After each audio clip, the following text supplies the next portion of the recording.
সবাইকে স্বাগত জানাচ্ছি নিউজ রুম আপডেটে। আপনাদের সাথে রয়েছে আজ রহমান রশিদ। এই চমকপ্রদ তথ্য দিয়ে শুরু করি। শুক্র গ্রহের মেঘে ফসফিন গ্যাসের সন্ধান পাওয়া গেছে এবং সেই সাথে সেখানে প্রাণের অস্তিত্ব থাকার প্রবল সম্ভাবনা রয়েছে এমনটি বলা হচ্ছে। আর এই সব তথ্য উঠে এসেছে নেচার জার্নালের গবেষণায়। ফসফিনের উপস্থিতি নির্ণয়ে বিজ্ঞানীরা ব্যবহার করেছেন রেডিও টেলিস্কোপের। এবং আমরা এই বিষয়ে কথা বলতে চাই। আমাদের সাথে যুক্ত হয়েছেন জনাব মশহুরুল আমিন, তিনি চেয়ারম্যান বাংলাদেশ অ্যাস্ট্রোনমিক্যাল অ্যাসোসিয়েশন। কথা হচ্ছে তার সাথে। আমাদের সাথে যুক্ত হয়েছেন মশহুরুল আমিন। মশহুরুল আমিন, অনেক ধন্যবাদ, স্বাগত জানাচ্ছি নিউজ রুম আপডেটে। আশা করি আমার কথা শুনতে পাচ্ছেন আপনি। জি, শুনতে পাচ্ছি। এই যে শুক্র গ্রহের মেঘে ফসফিন গ্যাসের উপস্থিতি, এবং যেটা দেখছিলাম, পড়ছিলাম একটা আর্টিকেলে, মলিকিউল ফসফিন গ্যাস, অর্থাৎ এই গ্যাসের উপস্থিতি থাকলে বা উপস্থিতির কারণে বলা হচ্ছে যে সেখানে অণুজীবের সম্ভাবনা বা জীবের সম্ভাবনা থাকার সম্ভাবনা প্রবল। আপনার অভিমত জানতে চাই। প্রথম কথা হচ্ছে যে আমাদের পৃথিবীর আমরা যেটা দেখি যে ফসফরাস এবং হাইড্রোজেন যে যৌগ, রাসায়নিক যৌগ মিলে এই ফসফিন গ্যাসটা হয়। আর পৃথিবীতে হবার জন্য একটা ব্যাকটেরিয়া এটার সঙ্গে কাজ করে। কিন্তু যেটা হচ্ছে যে শুক্র গ্রহের ক্ষেত্রে যেটা পাওয়া গেছে আবহাওয়া মণ্ডলে, সেইটার যে তাপমাত্রাটা সেটা বিবেচনা করে এখানে এই ফসফিন গ্যাসটা হবার জন্য, যেমন পৃথিবীতে ব্যাকটেরিয়ার কথাটা বলা হয়েছে, আবার একই সঙ্গে পৃথিবীতে কিন্তু কৃত্রিম ভাবে পরীক্ষাগারে এই ফসফিন গ্যাসটা তৈরি করা সম্ভব। এখন যেটা হচ্ছে যে শুক্র গ্রহে যেটা পাওয়া গেছে, বলা হচ্ছে যে ফসফিন গ্যাসটা এখানে আছে। এটার জন্য এখন পৃথিবীতে যেমন ব্যাকটেরিয়াটা এটার জন্য কার্যকর, এখন শুক্র গ্রহের জন্য সেই ব্যাকটেরিয়াটা ওখানে কাজ করেছে না অন্য কোনো কারণ আছে, সেটা কিন্তু এখানে বিবেচনার বিষয়।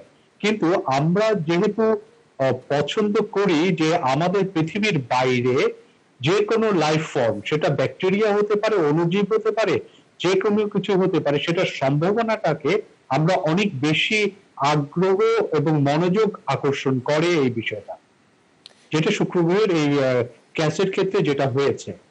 এই ফসফিন গ্যাস কি প্রাকৃতিকভাবে তৈরি হওয়া সম্ভব, নাকি মনে করছেন যে এটার পেছনে কোনো রাসায়নিক ক্রিয়া বিক্রিয়া ঘটে থাকতে পারে? কি কি কারণ থাকতে পারে আসলে? এখানে যেটা প্রথমে বললাম যে আমাদের পৃথিবীতে যেমন ফসফরাস এবং হাইড্রোজেন মিলে যে রাসায়নিক যে যৌগটা তৈরি হয়, সেখানে একটা ব্যাকটেরিয়া কাজ করে। এখন আমরা যদি আমাদের পেছনের দিকে তাকাই, যে আমাদের এখানে অ্যামিনো অ্যাসিড, যেটা আমাদের প্রাণীর ইভলিউশন, বিবর্তনের ক্ষেত্রে, যে এককোষী প্রাণী হবার ক্ষেত্রে যে অ্যামিনো অ্যাসিডটা যে একটা ব্যাপার ঘটনা ছিল, সেই অ্যামিনো অ্যাসিড কিন্তু পরবর্তীতে স্ট্যানলি মিলার কিন্তু গবেষণাগারে তৈরি করেছিলেন। এখন আমরা যদি শুক্র গ্রহের দিকে যদি তাকাই, তাহলে শুক্র গ্রহের আমরা যেটা দেখবো যে ওদের বায়ুমণ্ডলের ভিতরে কার্বন ডাই অক্সাইড আছে, নাইট্রোজেন আছে, অর্গান আছে। এই তিনটি উপাদান কিন্তু আমাদের পৃথিবীতেও আছে। আমাদের পৃথিবীতে অতিরিক্ত আরেকটা যেটা আছে সেটা হচ্ছে অক্সিজেন। কিন্তু শুক্র গ্রহে এই অক্সিজেন নেই, কিন্তু এই তিনটা ছাড়াও আরো যেগুলো আছে, সালফার ডাই অক্সাইড আছে, কার্বন মনোক্সাইড আছে, হিলিয়াম আছে, নিয়ন আছে, তারপর হাইড্রোজেন ক্লোরাইড আছে, হাইড্রোজেন ফ্লোরাইড আছে। এবং ওখানে যে তাপমাত্রাটা, আমাদের পৃথিবীর তাপমাত্রাটা 56 ডিগ্রি সেলসিয়াস, আর ওখানে তাপমাত্রাটা প্রায় 450 ডিগ্রি সেলসিয়াস। অর্থাৎ এই উচ্চ তাপমাত্রা এবং ওখানকার যে এই এতগুলো গ্যাসের যে সংমিশ্রণ, পাশাপাশি আমাদের এখানে আরেকটা যেটা বলা হয় যে প্রাণের বিকাশের ক্ষেত্রে আমাদের অ্যামিনো অ্যাসিডের সঙ্গে এমনও হতে পারে যে যে উপাদানগুলো সেগুলো হয়তো বহির জগৎ থেকে এসছে, অর্থাৎ উল্কাখণ্ড অথবা ধূমকেতুর মাধ্যমে এসছে। এবং প্রতি বছরই আমাদের এখানে যেমন উল্কাপাত হয় এবং ধূমকেতু মাঝে মাঝে আসে, শুক্র গ্রহেও কিন্তু ব্যাপারটা ঠিক তাই। এখন এইখানে যে প্রয়োজনীয় যে উপাদানগুলো আছে, এখানে যে রাসায়নিক বিক্রিয়া হবার জন্য যে বিশাল বড় যে ক্রিয়া, যে পরীক্ষা যেগুলো হয়, সেগুলো ওখানে হওয়ার সম্ভাবনাটা অনেক বেশি। ফলে এখানে শুধু ব্যাকটেরিয়াকে ধরে চিন্তা করে আগানোটা আসলে ঠিক হবে না। এই কারণেই ঠিক হবে না, উচ্চ তাপমাত্রার কারণে। আমাদের বিবেচনা রাখতে হবে যে এখানে অনেকগুলো উপাদান আছে গ্যাসের, পাশাপাশি উল্কাপাত হয় এবং ধূমকেতুরও আনাগোনাটা আছে। ফলে সবকিছু মিলিয়ে এই ফসফিন গ্যাসটা অনেকভাবেই আসবার সম্ভাবনাটা এখানে রয়েছে। শুক্র গ্রহে প্রাণের সম্ভাবনা কতটুকু রয়েছে সেই ব্যাপারে কথা হচ্ছিল। মশহুরুল আমিন তিনি আমাদের সাথে রয়েছেন, চেয়ারম্যান বাংলাদেশ অ্যাস্ট্রোনমিক্যাল অ্যাসোসিয়েশন। কথা হচ্ছে তার সাথে এবং আজকের পুরো আয়োজনটি আমরা তাকে ঘিরে সাজিয়েছি এবং এই বিষয় নিয়ে কথা বলবো। শুক্র গ্রহের মেঘে ফসফিন গ্যাসের সন্ধান পাওয়া গেছে এবং সেই সাথে সেখানে বলা হচ্ছে যে প্রাণের অস্তিত্ব থাকার সম্ভাবনা রয়েছে প্রবল। মশহুরুল আমিন রয়েছেন আমাদের সাথে, কথা হচ্ছিল তার আগে বিরতির আগে। মশহুরুল আমিন, অনেক ধন্যবাদ আমাদের সাথে থাকার জন্য। আমি যে প্রশ্নটা রাখতে চাই, একটা সাধারণ মানুষের মনে প্রশ্ন আসতে পারে যেটা, যে হঠাৎ করে কেন এই শুক্র গ্রহে প্রাণের সম্ভাবনা নিয়ে এত আলোচনা? কেননা আমরা এতদিন ধরে দেখে এসেছি যে সমস্ত মনোযোগ মঙ্গল গ্রহের দিকে ছিল এবং বলা হচ্ছিল যে মঙ্গলে প্রাণের সম্ভাবনা প্রবল থাকতে পারে। হঠাৎ করে কেন শুক্রের দিকে এরকম দৃষ্টি ঘুরলো বা মনোযোগের আকর্ষণ? এখানে যেটা যে ফসফিন গ্যাসটা যেহেতু ব্যাকটেরিয়া একটা উপকরণ এখানে কাজ করে আমাদের পৃথিবীর ক্ষেত্রে, যেটা শুক্র গ্রহে ফসফিন পাওয়ার কারণে এই চিন্তাটা এসছে যে এখানেও কি তেমন কোনো ব্যাকটেরিয়ার ভূমিকা আছে। এটা হলো একটা বিষয়। আর আরেকটা বিষয় হচ্ছে মানুষ কিন্তু এই এখন পর্যন্ত এই মহাবিশ্বে সে একাই, এই মানুষ বলতে এই পৃথিবীতে যতগুলো প্রাণী আছে, মানুষ সহ আরো অন্যান্য জীব জন্তু গাছপালা সবকিছু মিলে যে প্রাণের যে সমারোহটা এই পৃথিবীর বাইরে আর কিন্তু আমরা এটা এখন পর্যন্ত পাইনি।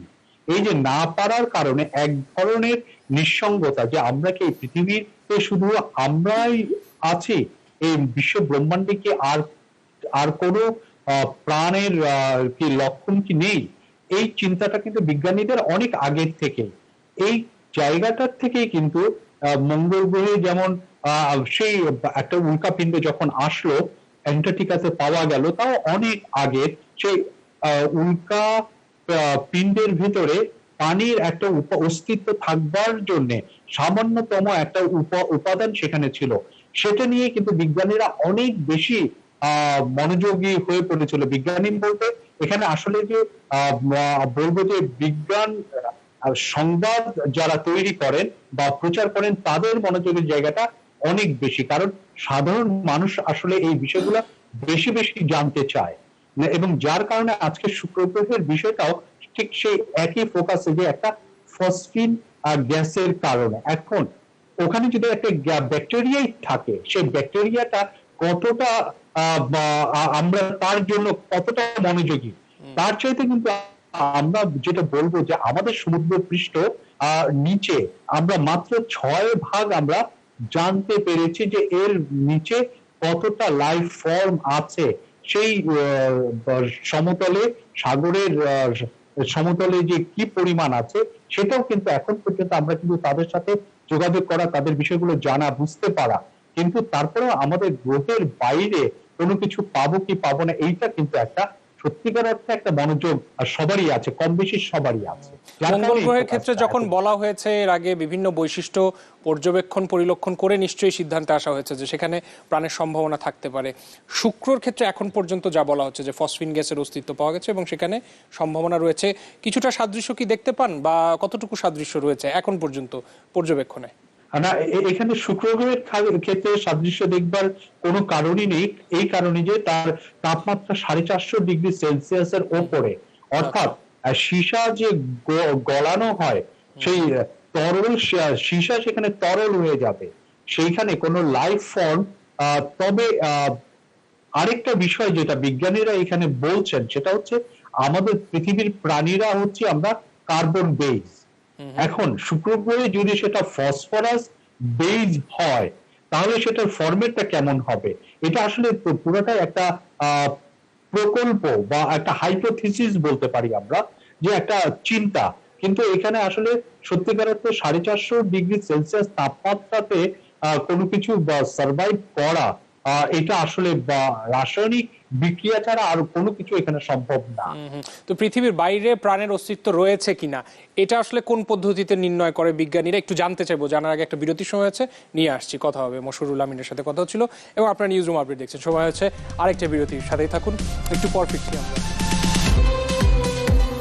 আপনারা নিউজ রুম আপডেট দেখছেন, কথা হচ্ছিল মশহুরুল আমিনের সাথে, চেয়ারম্যান বাংলাদেশ অ্যাস্ট্রোনমিক্যাল অ্যাসোসিয়েশন। মশহুরুল আমিন, যে প্রশ্ন রেখেছিলাম বিরতির আগে, অর্থাৎ পৃথিবীর বাইরে প্রাণের অস্তিত্ব নির্ণয়ের জন্য বা সম্ভাবনা যাচাইয়ের জন্য ঠিক কোন পদ্ধতি ব্যবহার করা হয় বা কোনো সমীকরণ রয়েছে কিনা? আচ্ছা, এখানে আমাদের পৃথিবীতে যে প্রাণের বিকাশের ক্ষেত্রে যে তত্ত্বটা আছে, চার্লস ডারউইনের ইভলিউশনের যে তত্ত্বটা, সেই তত্ত্ব অনুযায়ী এখানে এই যে বৈশিষ্ট্যগুলো আছে, প্রাকৃতিক যে রাসায়নিক যে বিশাল কর্মযজ্ঞ, যার মধ্য দিয়ে এককোষী প্রাণী থেকে শুরু হয়ে অন্যান্য প্রাণীর যে উদ্ভবটা হয়েছে, ঠিক বিজ্ঞানীরা বলেন যে আমাদের এই বিশ্ব ব্রহ্মাণ্ডে, আমাদের এই পৃথিবীর মতো প্রাণের বিকাশ হবার জন্য যথেষ্ট পরিমাণ সম্ভাবনা আছে। এখন সেই সংখ্যাটা কতটুকু, সেই সংখ্যাটা এইভাবে বিবেচনা করা হয় যে আমাদের মিল্কি ওয়ে গ্যালাক্সিতে আছে হচ্ছে 10,000 কোটি নক্ষত্র, শুধুমাত্র আমাদের মিল্কি ওয়ে গ্যালাক্সিতে। তাহলে এই 10,000 কোটি নক্ষত্রের ভেতরে কত, বলা হয় যে এখানে যদি আমরা 50% ধরি, তাহলে 5,000 কোটি নক্ষত্র, যেটা আমাদের সূর্যের মতো হয়তো হবে, বা এখানে 5,000 50% না ধরে 10% যদি ধরা হয়, তাহলে দেখা যাবে যে 1,000 কোটি নক্ষত্র আছে যারা আমাদের সূর্যের মতো। আবার তার ভিতরে 100 কোটি নক্ষত্র পাবো আমরা যার সৌরজগৎ আছে।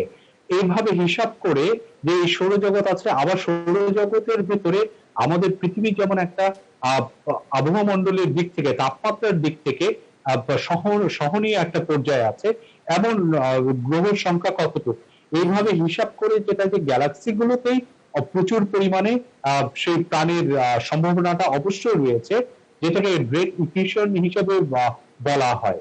এখন এই প্রাণের যে কাছাকাছি প্রাণের যে আমরা সন্ধানটা পাবো, আমাদের সবচাইতে কাছের যে নক্ষত্রটা, সেখানে যেতে আলোর বেগে আমাদের যেতে সময় লাগবে 4.5 বছর লাগবে প্রক্সিমা সেন্টোরাইতে আমরা যদি যেতে চাই।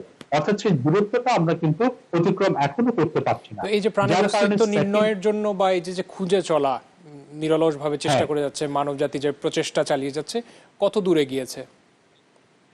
এটার জন্য একটা স্যাটি নামে একটা প্রজেক্ট আছে, যেটা কার্ল সাগান ওনারা এটা শুরু করেছিলেন, স্পিলবার্গ ওনারা এটার সাথে যুক্ত আছেন।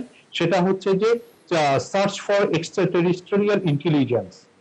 এই বহির্বিশ্বে প্রাণ আছে কি নাই, এটা নিয়ে কিন্তু সেই প্রজেক্টটা কিন্তু কাজ করছে, এবং সেই প্রজেক্টেরই একটা অংশ হিসেবে নাসা কিন্তু এই পায়োনিয়ার 10 এবং 11 পাঠিয়েছে, যেখানে আমাদের এই পৃথিবীর বিভিন্ন সাউন্ড দিয়ে, ছবি দিয়ে, সবকিছু একটা গোল্ডেন ডিস্কের মধ্যে দিয়ে, এটা কিন্তু আজ থেকে প্রায় 30 বছর আগে কিন্তু আমাদের সৌরজগৎকেই অতিক্রম করে চলে গেছে সেই পায়োনিয়ার, এবং সেটা এখনো কিন্তু চলছে, এবং এখনো কিন্তু তথ্যগুলো আমরা পাচ্ছি। এখন সেই পায়োনিয়ার 10, 11 ও গিয়ে যখন কোনো মানব সভ্যতা বলবো না তো, যে প্রাণীর সভ্য তাদের কাছে গিয়ে যদি পৌঁছায়, তারা যদি এটাকে ধরতে পারে, বুঝতে পারে, আমরা একটা যোগাযোগ, সেই আশায় থাকলাম। সেই আশার গল্প হয়তো দর্শকদের সময় সময় শোনাতে সক্ষম হব, আশা করব। মশিউরুল আমিন, অনেক ধন্যবাদ সময় দেওয়ার জন্য। অনেক ধন্যবাদ, আপনার সাথে কথা বলে ভালো লাগলো। মশিউরুল আমিন আমাদের সাথে ছিলেন। আজকের মতো নিউজরুম আপডেট শেষ করছি। সাথে থাকার জন্য সবাইকে ধন্যবাদ।